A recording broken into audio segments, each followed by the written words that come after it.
Now, CE approval might not be the most exhilarating of subjects, but some upcoming changes will affect us as a manufacturer, as well as our distributors, our dealers, and of course you, the end user. In this video, I'm going to try and explain exactly what that means. Now, you may already be aware that recently new CE testing standards for motorcycle boots and gloves have been released.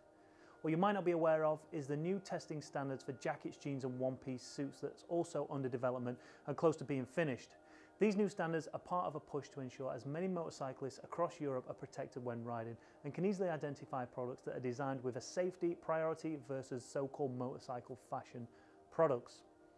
In recent years, RST have introduced a full line of boots and gloves which are CE approved, and for 2018 we're proud to take it one step further with a full range of CE approved jackets, jeans and one-piece suits. Unlike some products on the market where just one material might meet the CE standard, when we say CE approved, we mean it. Any products from RST with the motorcycle pictogram, which you can see right here, have been approved as a complete product. This means every material, seam, as well as the design of the product meet the requirements, so you can have complete trust in your RST garment. Now, don't take our word for it. Motorcycle PPE isn't something that can be self-certified. It has to be approved by an independent laboratory specialising in motorcycle PPE. Always keen to stay one step ahead, we've been working as closely as possible to the new testing standards under development for motorcycle clothing as we certify our RST range. If you want the full spec sheet on the requirements of the garment and the tests given, head to our website rst-moto.com. But in this video, I just want to touch briefly on the three main tests given to garments to obtain their CE status. The first test is tear strength.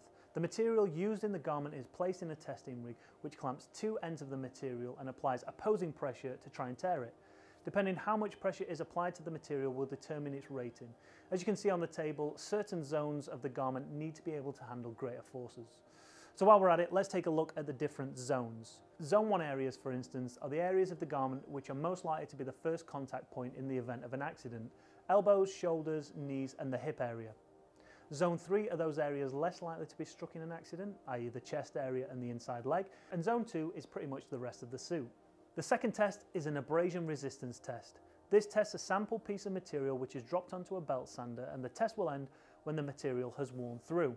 As with the first test, there are different performance requirements for the materials depending on the zone they fall into on the garment.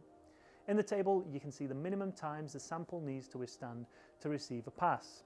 Those of you who know a little more about CE testing might be aware that a new test for motorcycle abrasion is under development. This is known as the Darmstadt method and aims to provide a more realistic test of abrasion protection, including simulating the friction between the material and the road surface. Again, to stay one step ahead of the curve, we've made sure to test the materials to both methods.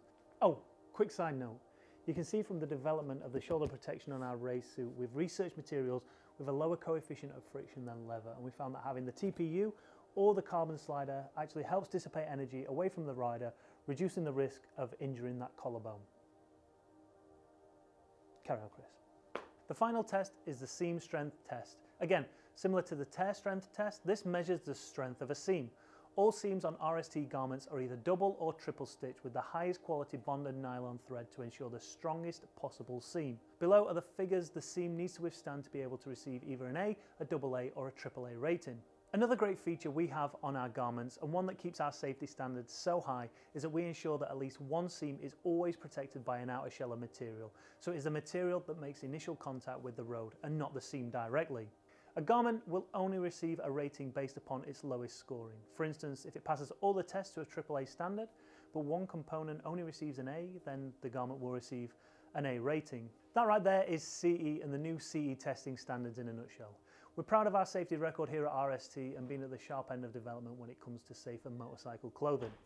That is in part due to our relationship we have with the Isle of Man TT, where we have just extended our safety partnership with the TT for another 5 years, which gives us not only a huge platform to show off our safety record, but also gives us a chance to be involved in one of the most demanding races in the world, not only for the riders, their motorcycles, but also their clothing. Now, as I mentioned before, if you want more information on the CE certifications, please head to our website rst-moto.com and follow the link to the CE page. We'd also love to know what you think of the new range, so please, if you've got any questions, do feel free to get in touch.